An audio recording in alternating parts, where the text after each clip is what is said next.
अब आगे आपको क्या दिख रहा है ये बताइए।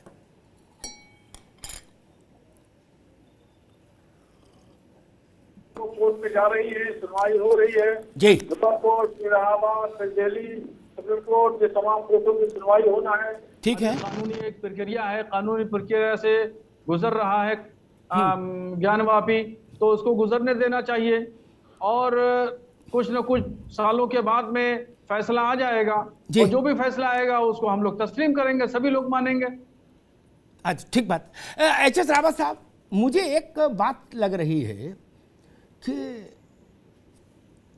हिंदू पक्ष ने कहा वहां शिवलिंग का प्राकट्य हुआ, तो शिवलिंग का प्राकट्य हुआ तो सनातन व्यवस्था कहती है कि उसका पूजन अर्चन की एक व्यवस्था, एक विधि है हजारों साल की।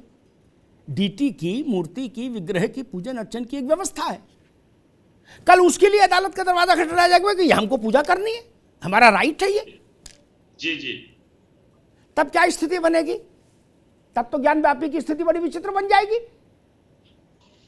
जी जी बहुत तार्किक क्वेश्चन है आपका। अभी जैसे आप कह रहे थे थोड़ी देर पहले कि भाई वहां पर दोबारा से पानी भर दिया गया और फिर डीएम साहब तो चले जाएंगे। मैंने उस कानून को पढ़ा है 91 का वर्शिप एक्ट, जिसकी अभी मेहदी साहब जिक्र कर रहे थे। मैं बताना चाहता हूं उसके अंदर उस एक्ट के अंदर यह है कि जैसी स्थिति है वस्तुतः वैसी रहनी चाहिए।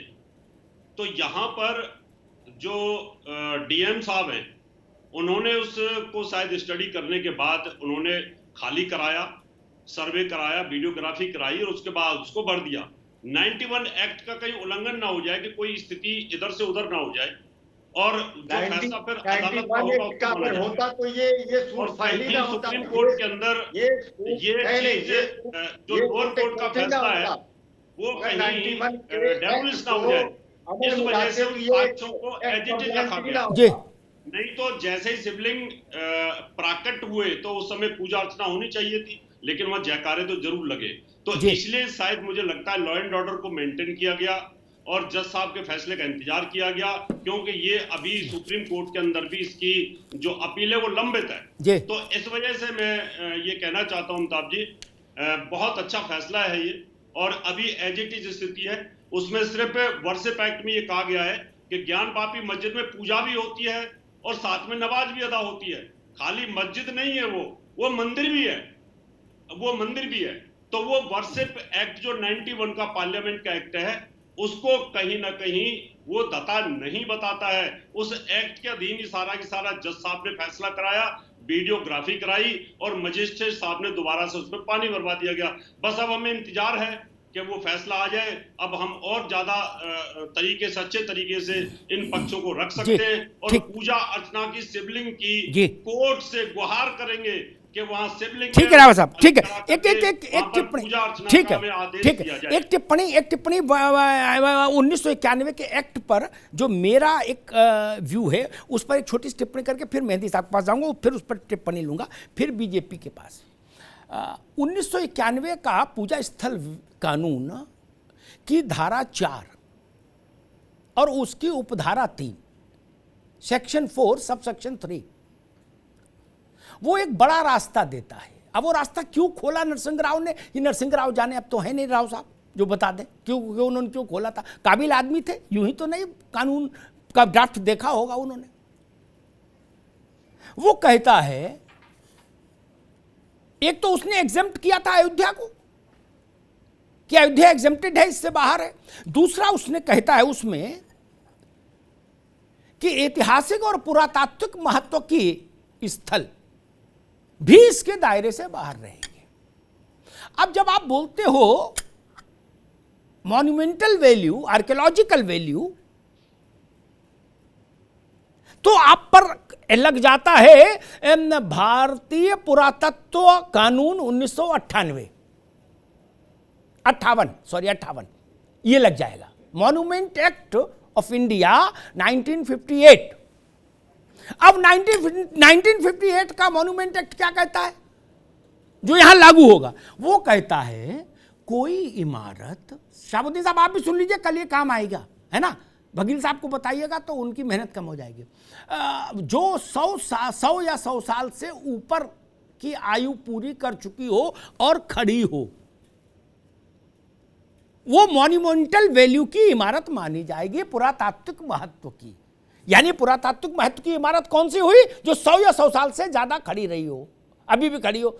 अब इसको उठा के ले आओ 91 के वर्षिप एक्ट पे, तो ऐसी इमारत जो 100 या 100 साल से ज्यादा खड़ी रही, वो मॉन्यूमेंटल उसकी है इमारत भी है, जिनको एग्जेम्पशन है भारत के पूजा स्थल कानून से। मेहंदी साहब।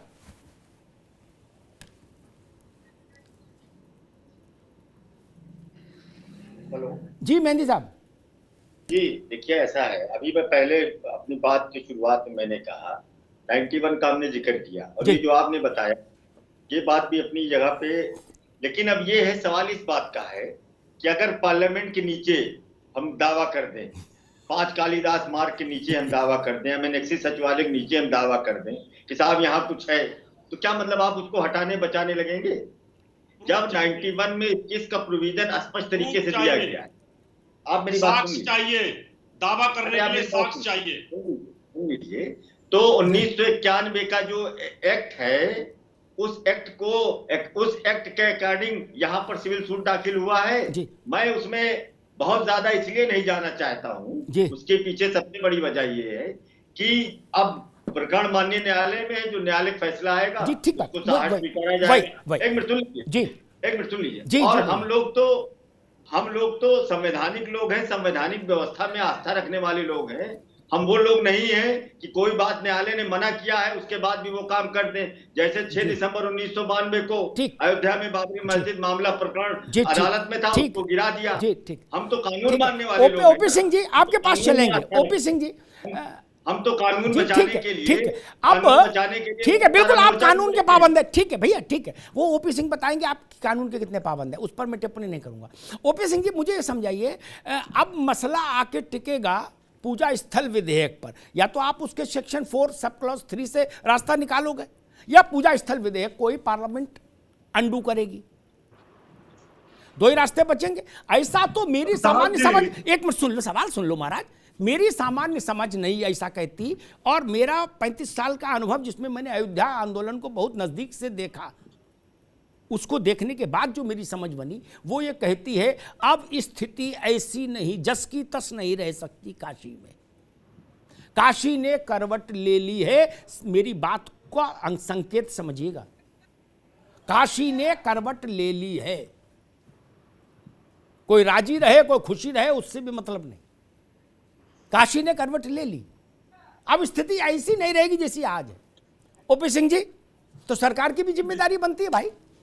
बिल्कुल बिल्कुल बनती है। अब मेरा यह कहना है, जहां तक हमारी सोच जी, कि पूरे विश्व में भारत देश ही एक ऐसा है जहां सैकड़ों साल ये साबित करने में लग गया कि भगवान राम मर्यादा पुरुषोत्तम भगवान राम अयोध्या में पैदा हुए थे।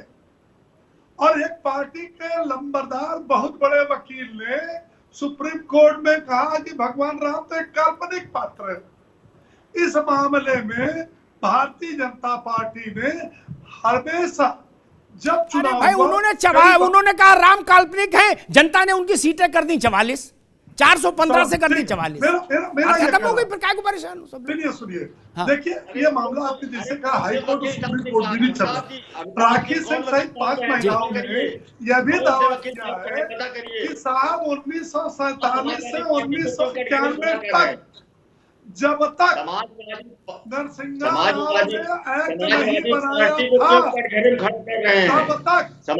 पार्टी ने नहीं कहा, किसी वकील साहब ने कहा, उनका नाम बताइए। वापी परिसर स्थित श्रृंगार गौरी की पूजा अर्चना प्रतिदिन करते थे।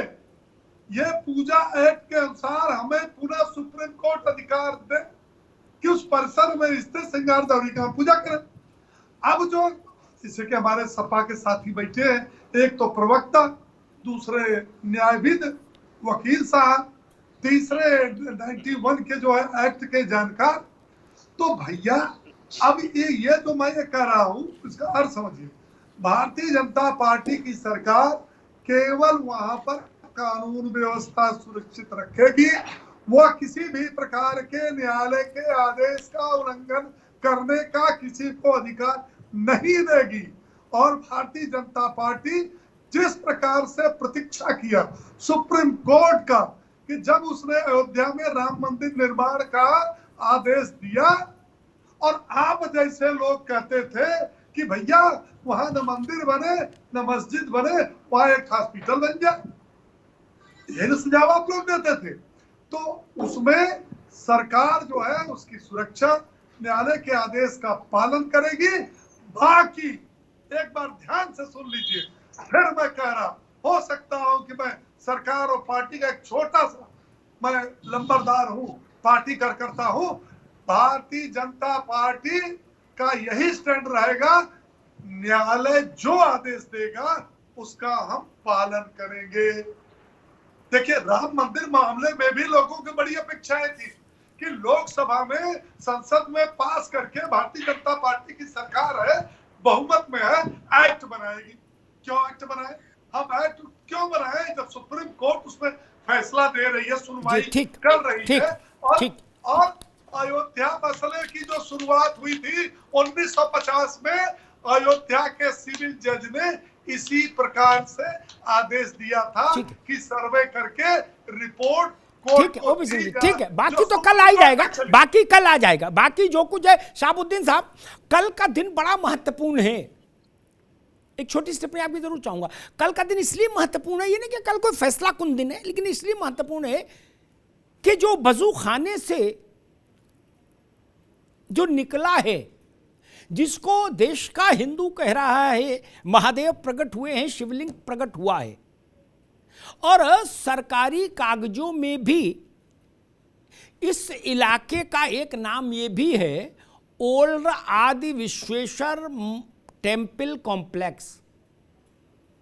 ओल्ड आदि विश्वेश्वर टेम्पल कॉम्प्लेक्स, जहां आज ये शिवलिंग निकला है।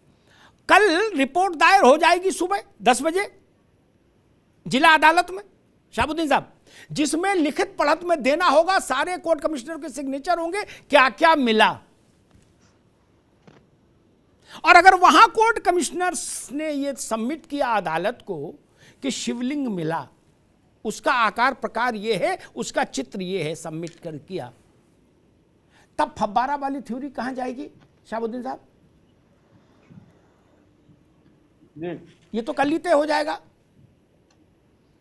देखें, कल अभी इंतजार करेंगे और उसको देखते हैं कि कल। अरे भाई, तो कल के लिए आज कुछ सोच के तो रखना होगा और कि कल क्या बोलेंगे। हम कोर्ट से नजरसानी के लिए करेंगे। अरे शहाबुद्दीन साहब, कल के लिए आज सोच के रखो, ये टीवी वाले गदर काट देंगे।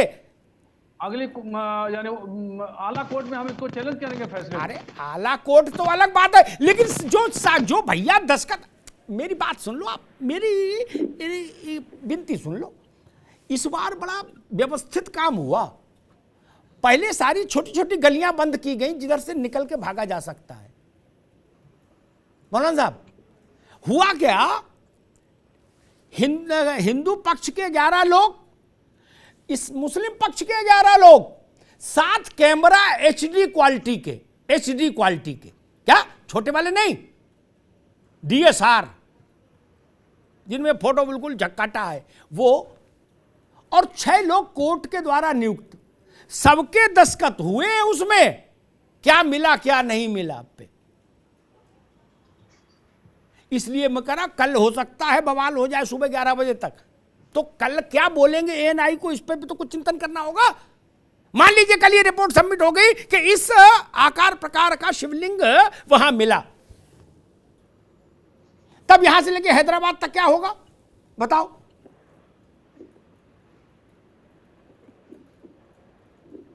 भाई कोर्ट ने तो कहा कि लाओ रिपोर्ट, क्या क्या देखा सब लोग दस्तखत करके लाओ। शहाबुद्दीन साहब, तो मामला फंस नहीं जाएगा?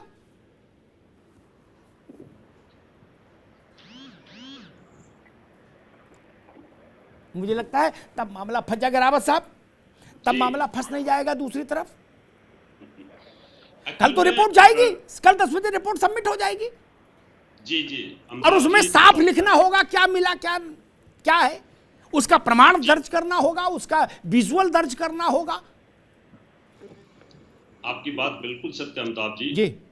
जब दो पार्टियां चुनाव लड़ती हैं और जब एक पार्टी हार जाती है ना, तो फिर उन कारणों को ढूंढती है वो कि क्या बहाना मारा जाए, कि ऊट पटांग बातें करते हैं कि मशीन खराब थी, ईवीएम खराब थी, फलाना खराब था, लोग नहीं आए, टाइमिंग खराब कर दिया, ऐसे बहाना मारते हैं। वो सही रास्ते पे बताते नहीं कि भाई हमसे पब्लिक दुखी थी इसलिए हम हार गए। मौलाना साबुद्दीन साहब को पता है कि कोर्ट में क्या होने वाला है, लेकिन हाँ करने के लिए तैयार नहीं है, क्योंकि अभी से वो इस तरह के बहाने मारने की कोशिश कर रहे हैं कि वहां मस्जिद थी, मस्जिद है, मस्जिद रहेगी। अरे जब थी तो वहां शिवलिंग कहां से आ गया? जब थी तो वो तोड़ी क्यों गई? उसकी जो दीवार है उसको देखिए आप, चौथी जो दीवार है वहां पर नंदी कैसे आ गई? वहां साल में एक बार पूजा कैसे हो रही है? अब इन सब चीजों का जवाब कैसे देंगे? ठीक है, एक मिनट साहब, शाहबुद्दीन साहब एक बात मैं एक क्या और ऐड कर दूं, फिर आप उत्तर दीजिएगा। आप तक आवाज पहुंच गई, अच्छी बात है। 92 तक 92 तक श्रृंगार गौरी की पूजा हो रही थी और एक्ट आ गया था पूजा स्थल का 91 में जुलाई में। इसका मतलब पूजा स्थल विधेयक आने के बाद भी श्रृंगार गौरी की पूजा हो रही थी। मौलाना साहब जी, देखिए 1951 के कानून को क्या कहेंगे? अगर उसके हिसाब से अगर देखें कानूनी एतबार से तो जो कोर्ट की जो प्रक्रिया है वो भी गैर कानूनी है, बिल्कुल गैर कानूनी है। और 1947 में मुल्क आजाद हुआ, उससे लेकर अब तक क्या कर रहे थे आप लोग? ये लोग जो फरीक हैं वो लोग क्या कर रहे थे जो एतराज कर रहे हैं? और ये तो सिलसिला बहुत जांच पड़ताल का सिलसिला बहुत लंबा चलेगा और इसी क्या और भी काम नहीं। आप ये कह रहे हो कि बिना जांच पड़ताल के सब लोग चुप हो जाओ, ऐसा बोल रहे हो क्या महाराज शाहबुद्दीन साहब? देखिए, अब मुस्लिम फरीक का कहना है वहाँ पे कुछ नहीं मिला है, और जो ताले खोले गए, पैखाने खोले गए, जो देखा गया वहाँ पे कोई चीज इस तरीके से नहीं मिली, कोई मजहबी चीज नहीं मिली है। अच्छा, जिसको शिवलिंग कह रहे हैं वहाँ पे शिवलिंग नहीं है, उसको चलिए अब इस पर मौलाना साहब इस पर कल 11 बजे पढ़े लिखे को फारसी क्या, हाथ कंगन को आरसी क्या, कल लिखा पढ़ी में चला जाएगा। खाने में फब्बारा है क्या किसी मस्जिद में? आज तक आपकी कोई ऐसी मस्जिद है जहाँ पर फब्बारे लगे हों वजू खाने में? हाँ बिल्कुल बिल्कुल, बहुत सारी मस्जिदें हैं जितनी पुरानी। कौन सी मस्जिद है बताना जिसमें इतना लंबा, इतना बड़ा विशाल फब्बारा लगा हो? आपका कोई जानकार अगर हो, बरेली में तो बिहार को ढाल से निकलते हैं तो मस्जिद बीबी जी है, तो मस्जिद बीबी जी बहुत पुरानी मस्जिद है, वो 1774 की बनी हुई है। यहाँ पर आकर के दिखवा लीजिए यहाँ फव्वारा लगा है या नहीं लगा है। कोतवाली थाना कोतवाली क्षेत्र में पड़ता है। फब्बारे जो होते हैं वो फब्बारे जो शिवलिंग और फब्बारे में फर्क कोई नहीं है। शिवलिंग जो होता है, शिवलिंग और फब्बारे में बड़ा फर्क होता है। फब्बारे के लिए तो कहीं ना कहीं से पाइपलाइन होगी ना, फब्बारे में पानी डालने के लिए कहीं पाइपलाइन होगी, क्योंकि 1700 ईस्वी के अंदर तो कोई ऐसी सुविधाएं नहीं थी, टुल्लू पंप थे नहीं, उस समय इस तरह की मोटरें नहीं थी 1700 ईस्वी में। तो वो फब्बारे डालने के लिए पानी कहीं भरा जाता होता ना, तो पानी से कहीं ना कहीं फब्बारे में आता होगा। तो यहाँ कहीं से कहीं ऐसी जगह तो होगी ना शिवलिंग में से पानी, इसमें फब्बारे में से पानी निकलता होगा। बिल्कुल, आज भी बहुत सारी मस्जिदें हैं जहाँ पे आपसे कह रहा हूँ ना, मैं आपसे कह रहा हूँ साबुद्दीन साहब, जिस मस्जिद में आप फब्बारे की बात कर रहे हैं उस मस्जिद में कहीं ना कहीं पानी में टंकी में पानी भरा जाता होगा ऊपर। यहाँ तो कोई टंकी कोई ऐसी नहीं है जिससे फब्बारा आता हो, यहाँ कोई पाइपलाइन नहीं है वजू खाने में। अगर वजू खाने में कोई पाइपलाइन होती तो सर्वियर लिख देते। एक चीज मैं समझना चाह रहा हूँ मौलाना साहब, एक मिनट रुकिए, रावत साहब एक मिनट रुकिए, मौलाना साहब, रावत साहब एक मिनट रुकिए।